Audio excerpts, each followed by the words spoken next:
We often blame our inability to break bad habits on a lack of willpower, and for good reason. Whether it's resisting the allure of fast food, avoiding endless social media scrolling, or dragging ourselves to the gym, willpower seems like the invisible muscle we simply can't strengthen. But here's the twist. While many psychologists and behavioral economists suggest that building systems and changing environments is the smarter route, recent research suggests something deeper.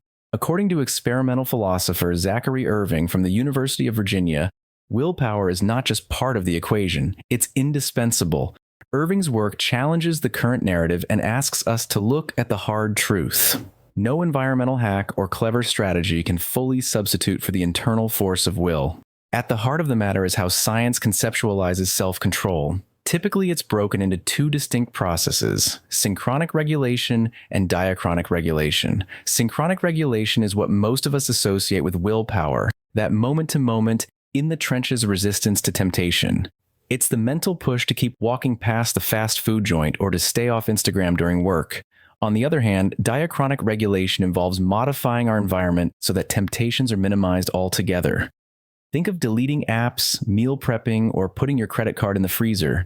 Behavioral science tends to favor diachronic approaches because they lower friction. But here's the insight. Creating those systems in the first place often requires synchronic willpower. That initial push to make a change is a deliberate act of resistance.